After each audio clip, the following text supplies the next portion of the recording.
हे चौथ माता, हम सभी बहनों को अखंड सौभाग्यवती होने का आशीर्वाद दे माता रानी। इस दिन सभी सुहागिन महिलाएं अपने पति की लंबी आयु और सुखी वैवाहिक जीवन के लिए निर्जला व्रत रखती है। करवा चौथ पर शिव पार्वती का पूजन करने के साथ चंद्रमा को अर्घ्य देने के बाद व्रत खोला जाता है। विधि विधान से पूजा करने के साथ करवा चौथ की कथा पढ़ना लाभकारी माना जाता है। करवा चौथ पर जो महिलाएं कथा पढ़ती है या फिर कथा सुनती है उसे शुभ फलों की प्राप्ति होती है। आइए जानते हैं करवा चौथ की संपूर्ण कथा।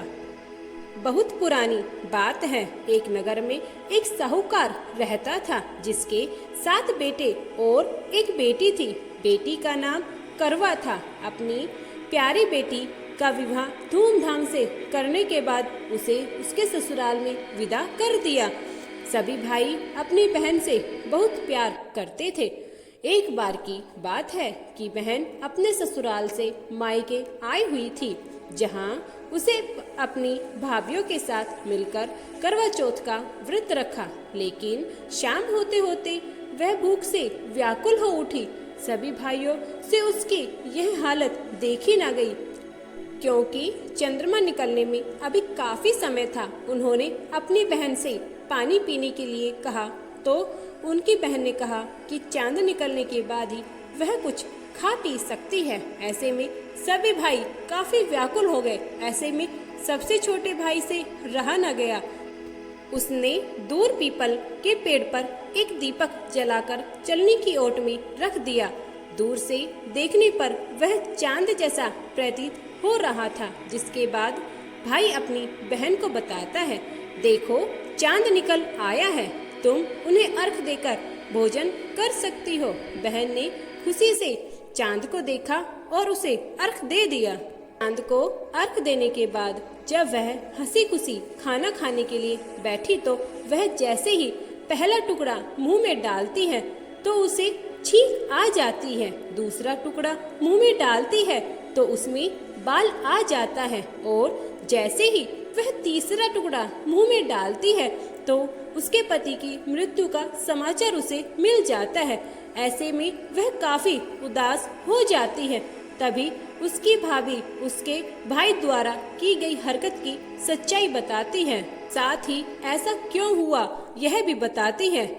करवा चौथ का व्रत गलती से टूट जाने के कारण देवता उससे नाराज हो गए और उन्होंने ऐसा किया है। सच्चाई सुनने के बाद करवा निश्चय करती है कि वह अपने पति का अंतिम संस्कार नहीं होने देगी और अपने सत्य से अपने पति को पुनः जीवन दान दिलाकर रहेगी।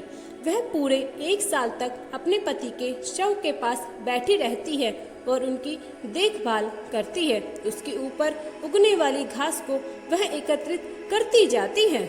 1 साल बाद फिर से करवा चौथ का दिन आता है। सभी भाभियां करवा चौथ का व्रत रखती हैं और जब उसे आशीर्वाद लेने के लिए आती है तो वह प्रत्येक भाभी से यम सुई ले लो, पिया सुई दे दो, मुझे भी अपनी जैसी सुहागिन बना दो, ऐसा आग्रह करती है। लेकिन हर बार भाभी उसे अगली भाभी से यह आग्रह करने को कहकर चली जाती हैं।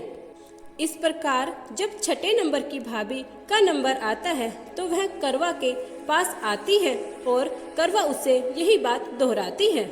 यह भाभी उसे बताती है, चूँकि सबसे छोटे भाई की गलती के कारण यह व्रत टूटा है, अतः उसकी पत्नी में ही शक्ति है कि वह तुम्हारे पति को दोबारा जीवित कर सकती है। इसलिए जब वह यहाँ आए तो तुम उसे तुरंत पकड़ लेना और जब तक वह तुम्हारे पति को जिंदा ना कर दे उसे छोड़ना नहीं। ऐसा कहकर वह चली जाती है।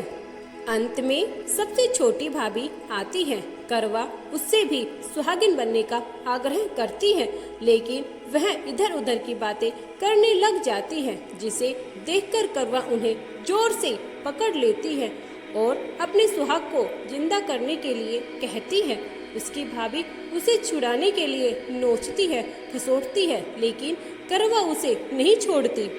अंत में उसकी तपस्या को देखकर भाभी का मन पसीज जाता है और वह अपनी छोटी उंगली को चीरकर उसमें से अमृत निकालकर उसके पति के मुंह में डाल देती है। करवा का पति तुरंत श्री गणेश कहता हुआ जीवित हो जाता है। इस प्रकार प्रभु की कृपा से उसकी छोटी भाभी के माध्यम से करवा को अपना सुहाग वापस मिल जाता है। तभी से हर सुहागिन महिला करवा चौथ का व्रत पूरे नियम के साथ रखती हैं।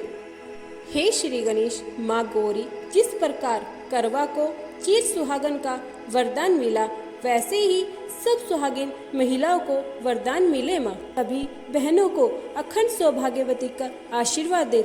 हे चौथ माता, सभी बहनों को सौभाग्यवती का आशीर्वाद दे।